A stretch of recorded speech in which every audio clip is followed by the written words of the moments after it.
अऊज़ु बिल्लाहि मिनश्शैतानिर्रजीम। बिस्मिल्लाहिर्रहमानिर्रहीम। बिस्मिल्लाहिर्रहमानिर्रहीम। अस्सलाम वालेकुम। आज हमारी सिलाई की क्लास में हम ट्राउज़र की ग्राफिंग और कटिंग करना सिखाएंगे आपको। तो ये हमारे पास एक 2.5 गज का कपड़ा है और इससे हम ट्राउज़र कटिंग करेंगे। तो अगर आपने मेरे चैनल को अभी तक सब्सक्राइब नहीं किया है तो लाजमी सब्सक्राइब कर लें, लाइक करें, शेयर करें और बेल आइकन लाजमी दबाएं ताकि हर नई वीडियो का नोटिफिकेशन आपको बर वक्त मिल सके। तो चलिए अपनी वीडियो शुरू करते हैं। सबसे पहले हम कपड़े को सेट करेंगे।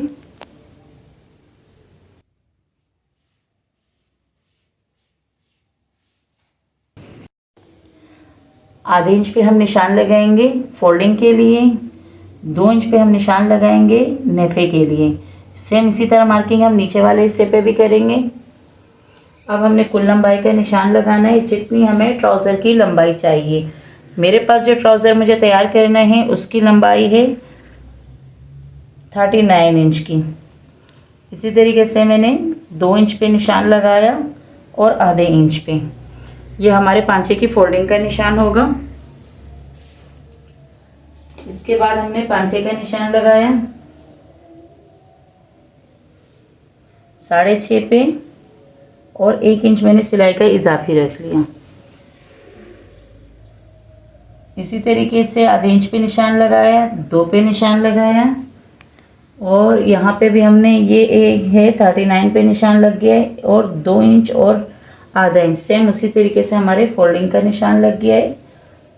यहाँ से हमने यहाँ तक लाइन खींच लेनी है। ये हमारी कटिंग की लाइन होगी, ये हमारी फोल्डिंग की है और ये हमारे पांचे की है। अब हमने सेकेंड लाइन खींचनी है। यहाँ पे ये हमारी फोल्डिंग का लाइन जाएगी और ये वाली लाइन हमारी जाएगी नेफे की। यहाँ से हमने रखना है तकरीबन 15 इंच पे निशान लगाना है। यहाँ से 2 का लग गया, यहीं से हमने लगाना है 15 इंच पे। अब यहाँ से भी हमने 15 के बराबर निशान लगाना है और उसके बाद हमने इस लाइन को इस लाइन से जोड़ देना है।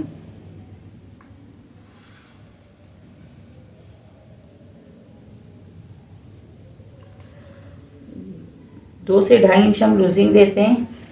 मैंने यहाँ पे दे दी है 2 इंच की लूजिंग आधे इंच सिलाई के लिए।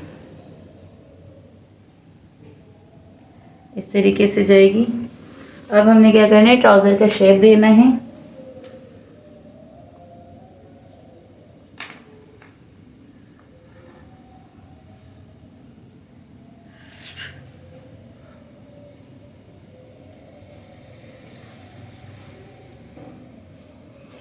ये हमारे सादा ट्राउज़र की ग्राफिंग मुकम्मल हो चुकी है।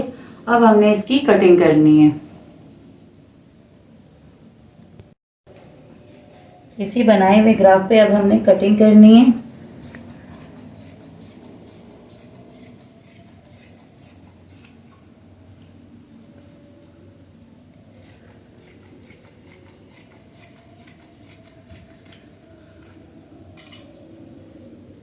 ये जो हमने निशानात लगाए थे इस पे हमने कट लगाने हैं ताकि फोल्डिंग में हमें आसानी रहे। यहाँ से हमने इस कट पे फोल्ड करना होगा इस तरीके से और यहाँ पे जो हमने निशानात लगाए थे इस पे इस बराबर फोल्ड करना होगा। तो इस तरीके से कटिंग करने से हमारे पंचे की ऊंच नीच नहीं आएगी।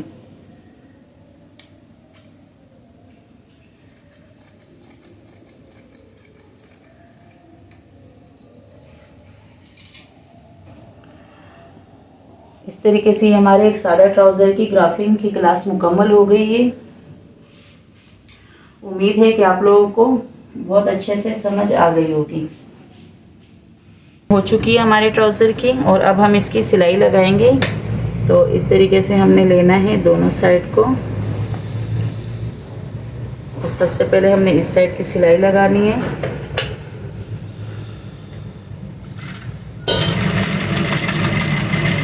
थोड़ी सी सिलाई हमने रिपीट लगाई। अब हमने बीच में इलास्टिक के लिए जगह छोड़ देनी है, यहाँ से भी रिपीट सिलाई होगी।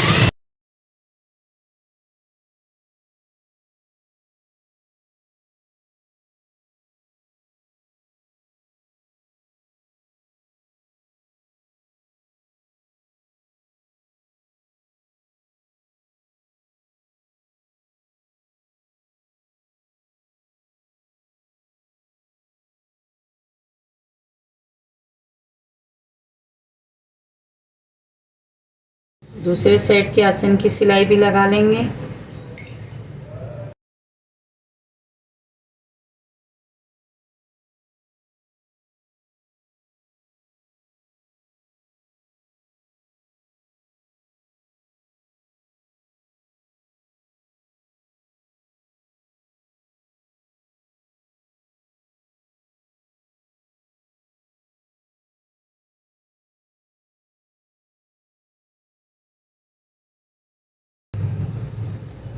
अब ये हमने इलास्टिक के लिए इसमें होल बनाना है। इस तरीके से फोल्डिंग दे देनी है।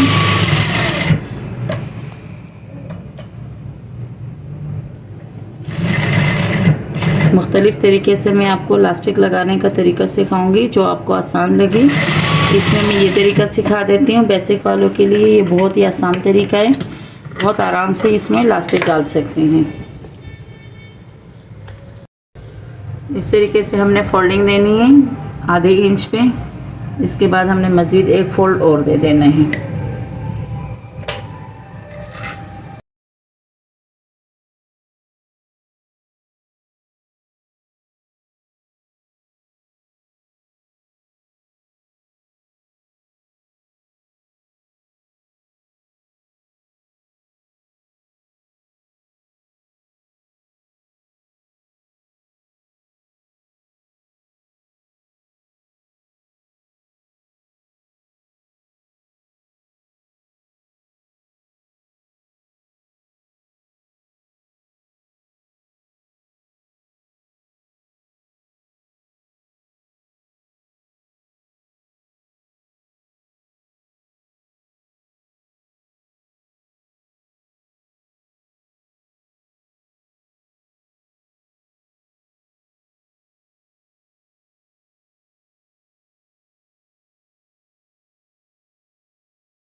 नेफा हमारा तैयार हो चुका है। अब इसमें इलास्टिक डालने का तरीका मैं आपको सिखाऊंगी, लेकिन वो एंड पे जाएगा। इससे पहले हमने पांचे की फोल्डिंग करनी है। तो जिनसे एक बराबर बैलेंस में फोल्डिंग नहीं हो रही है, वो अपने आसानी के लिए इस तरीके से इस्त्री से पहले हाफ इंच पे क्रीज लाइन बनाएं। उसके बाद दूसरी लाइन इस तरीके से क्रीज लाइन पे प्रेस करके बना लें। तो ये दो निशाना जो हमारे लगे थे, इस पे भी हमने फोल्डिंग देनी है, और यहाँ से जो हमने कटिंग के दौरान 2 कट लगाए थे उस पे हमने फोल्ड देना है इस तरीके से। इस तरह करने से आपके दोनों पांचों की लंबाई एक बराबर आएगी। ऐसा नहीं होगा कि शलवार तैयार होने के बाद एक पांचा आपका छोटा हो और एक की लंबाई ज़्यादा हो।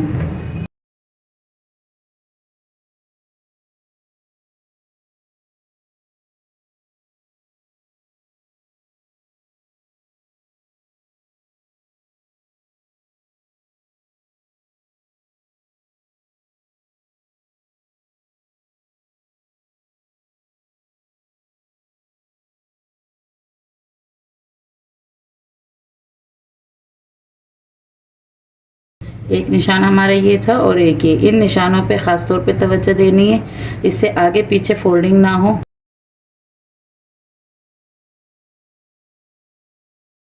नेफे के पास भी 2-2 निशान मैंने लगाए थे और पांचे के पास भी। यहाँ तक हमारा नेफा भी मुड़ चुका है और हमारी आसन की सिलाई भी लग गई है, पांचे की फोल्डिंग भी हो चुकी है। अब हम ये दरमियानी सिलाई लगाएंगे। इससे पहले हमने पांचे पे निशान लगाना है ताकि दोनों पांचे हमारे एक बराबर उसकी चौड़ाई आए। तो यहाँ से हमने यूँ रखने इंच टेप, मुझे 6.5 इंच का पांचा चाहिए। इसी तरीके से आपने निशान लगा देने हैं।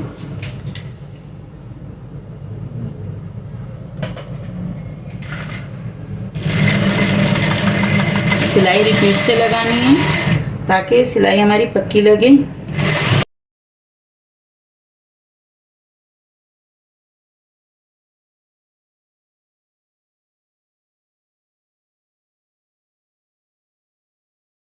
सीधी सीधी नहीं जानी चाहिए। एक हाथ से आपने इस तरीके से पकड़ना है और एक हाथ से आपने यहाँ से पकड़ना है। दोनों के दरमियानी हिस्से को इस तरीके से बराबर बिठा देना है और ये ख्याल रहे कि यहाँ से और यहाँ से थोड़ा कपड़े को यूँ प्रेशर दे के सिए आप, ताकि इसकी सिलाई पक्की लगे। बाद में अगर टांके में खिंचाव आए तो वो टक टक करके उसकी सारी सिलाई खुल जाती है।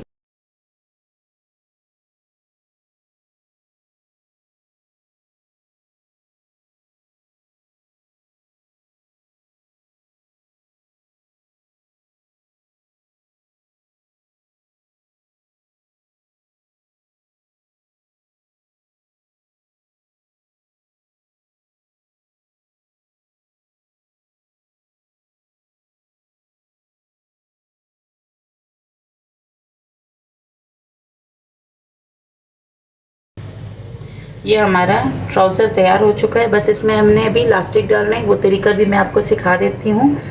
तो यहाँ के जो हमने निशानात लगाए थे, एक यहाँ लगा था, एक यहाँ, और इसी तरीके से मैंने यहाँ पे भी लगाए थे। ये लाइट लाइट से निशानात रहते हैं अभी। तो इसके लगाने से ये फ़ायदा होता है कि ये देखिए आपका नेफा भी एक बराबर मुड़ जाता है। और पांचे पे जो हमने लगाए थे तो उसका भी यही फ़ायदा है कि दोनों पांचों की फोल्डिंग हमारी एक बराबर हो जाती है। और जब हमने ऊपर नेफा भी एक बराबर मोड़ लिया और यहाँ पांचे भी एक बराबर मोड़ लिए, तो ऐसा नहीं है कि हमारा एक पांचा लंबा और एक छोटा आ रहा है। अक्सर लोगों के ट्राउज़र में यही मसला आ रहा होता है कि उसकी एक की लेंथ बड़ी भी आती है, एक की छोटी आती है। तो ये देख लीजिए कि ये बिल्कुल इक्वल आ रहे हैं, हमारी पूरी सिलाई बिल्कुल इक्वल जा रही है। पांचे पे जो निशानात लगाए थे तो ज़्यादा डिटेल से मैं इसलिए समझा रही हूँ, जो बिल्कुल बेसिक से सीखने वाले हैं तो उनके लिए आसानी हो। ये देखिए निशान लगाने से हमें इतनी आसानी हो जाती है कि सब एक बराबर आ रहा होता है। अब जो हमने यहाँ पे होल छोड़ा था लास्टिक के लिए, इसमें हम लास्टिक डालेंगे।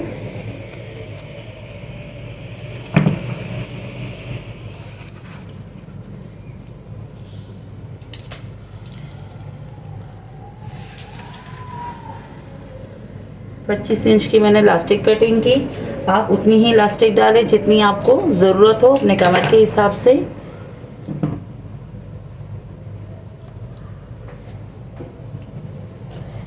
इस तरीके से एक बाल पिन लेनी है और इस तरीके से आपने नेफे में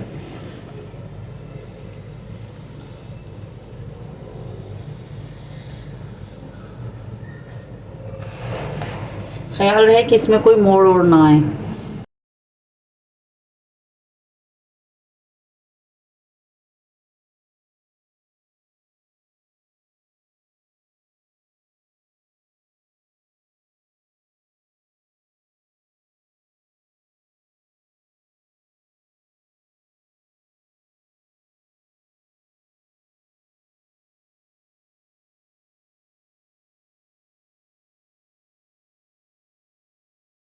अब ये हमारे दरमियान का हिस्सा है आसन का।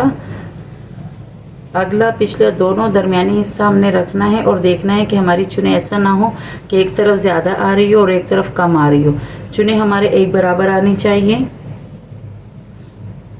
ये हमारा दरमियानी हिस्सा रखा और हमने इस तरीके से नापा है। अभी ये हिस्सा थोड़ा बड़ा आ रहा है तो इसी के साथ हमने इसको थोड़े और इसकी चुन्नटें जो होगी वो फैला लेनी है।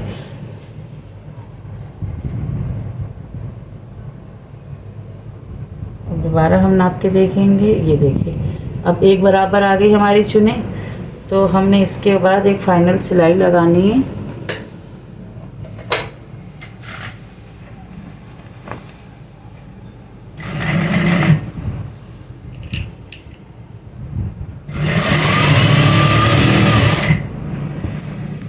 ख्याल रहे कि आपने इस हाथ से इलास्टिक को मजबूती से पकड़ना है और इस हाथ से खींच के रखना है ताकि पूरी चुनौती इसमें बैठ जाए।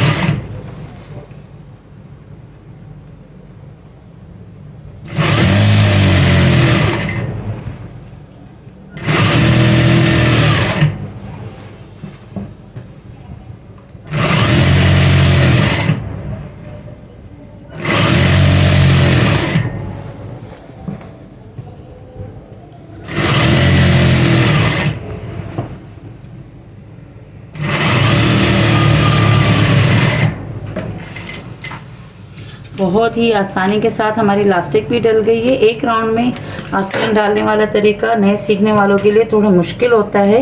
वैसे तो इलास्टिक कई तरीक़ों से डाला जाता है, लेकिन क्योंकि ये कोर्स मैंने बेसिक से शुरू किया है तो उन लड़कियों के लिए जो बिल्कुल बेसिक से सीख रही है ये तरीका सबसे आसान है।